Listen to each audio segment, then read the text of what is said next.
So today I'm going to show you the basics of Padlet and how to get started using Padlet. So when you sign in or create a login for Padlet, it's going to take you to your dashboard.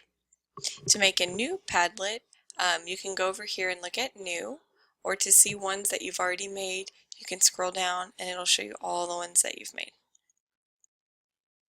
So we're going to click on Make a Padlet. And there are different kinds of templates that you can use. You can do just a blank wall, which is the most common kind. You can do a canvas, which you can move things all around and have arrows connecting everything together. You can do a stream, which looks kind of like a web page where it just kind of scrolls down. You can do a grid where it's just things in rows and it's in a nice neat package. Or you can do shelf, which is column series. My KWL example is a shelf, and then my flow map and bubble map are both canvas style, but I'm going to show you guys wall. That's the most basic one. So as soon as you create a new one, it's going to show you wallpapers that you can use. You can change the background.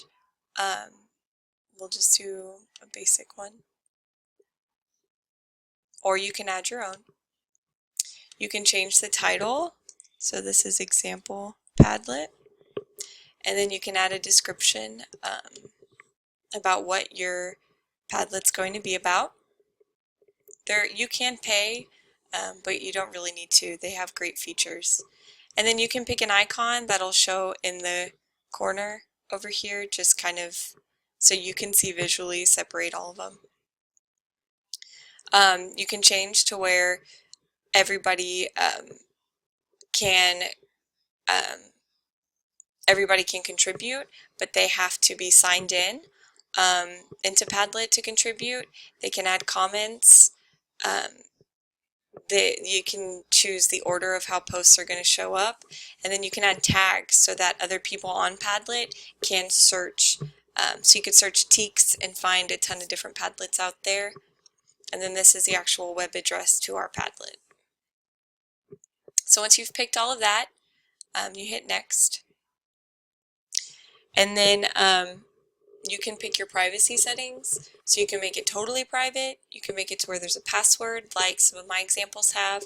It's secret, so only those with the link can find it, or totally public.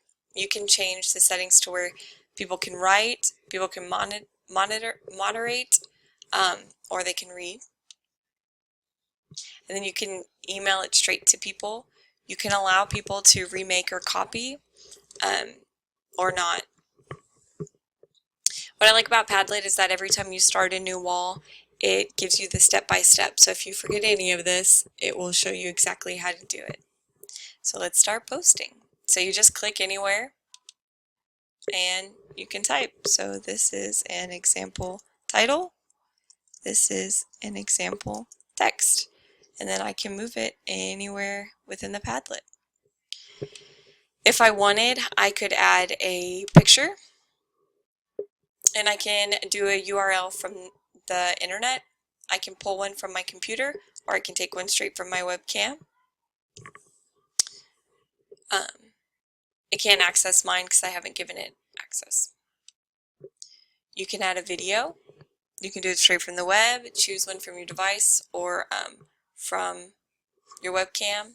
You can add attachments like docs, documents. You can do voice recordings. It's kind of cool.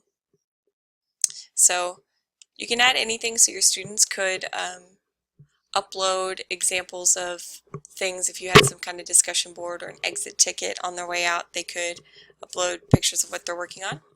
In this corner, it's kind of cut off, but it just says double click anywhere to drag files and paste from clipboard, or click here to post. So right there is just another way that you can post.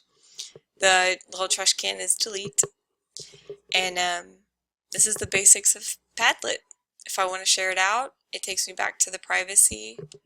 I can embed it inside of a blog. I can send it straight to Twitter. I can save it as a picture, a PDF, or print it. Oh, and you get a QR code, which is kind of neat. You get an automatic QR code. So that's pretty cool. And that's the basics of